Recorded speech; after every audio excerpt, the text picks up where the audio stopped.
संस्थापक, सभी उनके सहयोगी बंधु का बहुत बहुत समाज की ओर से, पंजाब की ओर से, आप सब अभिभावकों की ओर से उनका बहुत धन्यवाद करता हूँ कि उन्होंने एक ऐसा पौधा लगाया है जिस पे लगने वाले फल ही देश का भविष्य होता है। सबसे ज्यादा तो जिस कल्पना से उनकी माँ ने, जैसा उन्होंने बताया था यहाँ, कि वो अपने बच्चों को अच्छी एजुकेशन नहीं दे सकते, इसका एक माँ को जीवन में थोड़ा सा दुख महसूस हो रहा। वो चाहती थी कि कम से कम मैं अपने बच्चों को अच्छी एजुकेशन नहीं दे सका, कोई बात नहीं, पर अब मेरे बच्चे आज इतने सक्षम हैं कि मेरे जैसे कई माँ की कल्पना को साकार करने के लिए वो एक अच्छा शिक्षण संस्था स्थापित कर सके, और उसको उन्होंने करने का प्रयास किया। मैं सोचता हूँ कि गारे की और पत्थर की मूर्तियाँ बनाना बहुत आसान होता है, क्योंकि वो एक्शन रिएक्शन कुछ नहीं करती, चाहो जैसो किसो, चाहो जैसा बनाओ।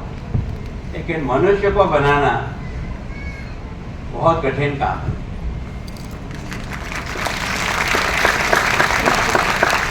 और ये काम जिसके जुम्मे है वो गुरु कहलाता है। और मैं सोचता हूँ कि पंजाब और गुरुओं की परंपरा आपको और हमको सबको समझ में आता है। ये भारत भारत है, इसमें अगर सबसे बड़ा योगदान किसी का है तो 10 धर्म गुरु का है, जिन्होंने ज्ञान से भी और शौर्य से भी, लेकिन अपने को प्रारंभिक शिक्षा देने वाला जो गुरु था वो आज भी अपने दिमाग में घूमता है। आज भी वो इस दुनिया में नहीं है, लेकिन उसका उपकार अपने मन में रहता है।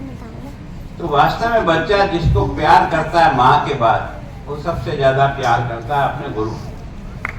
गुरु को इस कारण से करता है कि वो केवल ज्ञान देकर के मुझे बुद्धि का ठेकेदार नहीं बनाता है, तो मेरे जीवन के हर गुण को आगे बढ़ाकर अवगुणों को समाप्त करने का प्रयास करता है। अध्यापक वही होता है जो बालक की भावना को समझ करके उसको किस तरह से बढ़ाया जाए, क्योंकि भगवान बहुत चमत्कारी है। एक ऊर्जा नहीं बदला, मैं रोज कहता हूँ, हम जैसी आकृति में वैसे भगवान राम की आकृति भी वैसी है, गुरु गोविंद सिंह जी की आकृति भी वैसी है, गुरु नानक देव की भी आकृति वैसी है, प्रताप की वैसी है, शिवाजी की वैसी है, झांसी की रानी की, सबकी वैसी है। इसका मतलब मशीन में तो कोई अंतर भगवान ने नहीं किया, सबको एक सी मशीन दी है। जिन लोगों ने अपने आप को उभारने का प्रयास किया वो इस ऊंचाई तक पहुंच गए, और कोई भी ऐसा व्यक्ति नहीं है जो बिना गुरु के यहां तक पहुंचा हो। कोई भी व्यक्ति, ये जितने भी बड़े व्यक्ति हुए ना, इनका कोई कुल गुरु रहा है। अगर हमारा तक्षशिला और नालंदा जैसा विद्यालय नहीं होते तो क्या भारत की मान सम्मान बढ़ता है? भारत का मान सम्मान इसलिए नहीं है कि भारत के पास कितना पैसा कौड़ी है। भारत का मान सम्मान यह है कि यहाँ शिक्षा और संस्कार, इस ज्ञान के कारण से हमने दुनिया को पहले भी अपने पक्ष में किया और आज भी अपन पक्ष में करेंगे।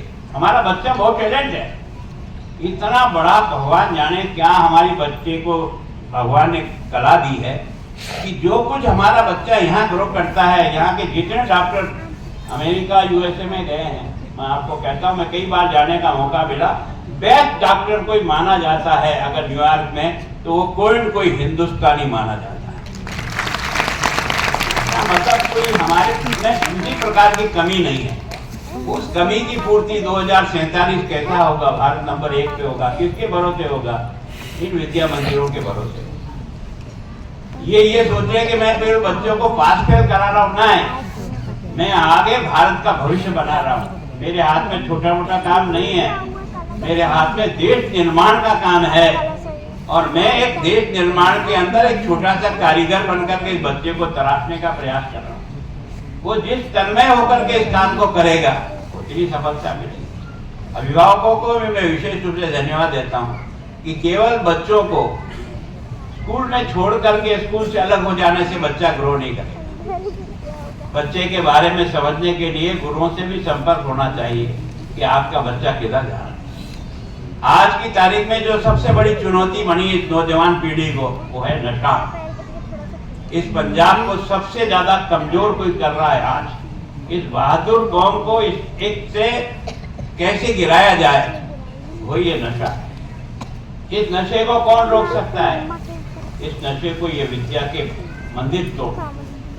इनमें पढ़ने वाले बच्चे चाहे यहाँ हो, चाहे यूनिवर्सिटी हो, चाहे किसी भी संस्था में पढ़ते हो, अगर वहाँ बच्चों को प्रॉपर देख लिया और अगर कोई गलती से आ भी गया तो नफरत करने की जरूरत नहीं, उसे प्यार से सुधारने का प्रयास करो, क्योंकि एक बिगड़ा हुआ व्यक्ति कितने व्यक्तियों को बिगाड़ देगा, और एक व्यक्ति को सुधारेंगे तो कितने व्यक्ति सुधर जाए।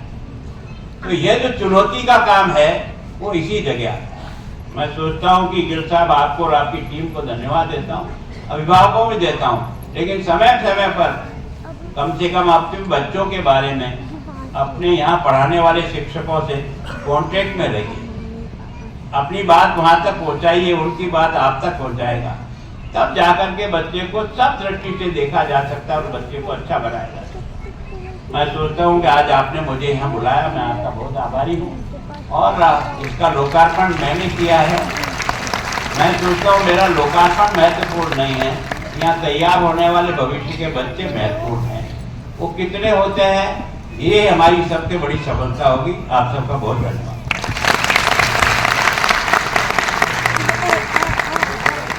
Thank you so much, sir, for inspiring us.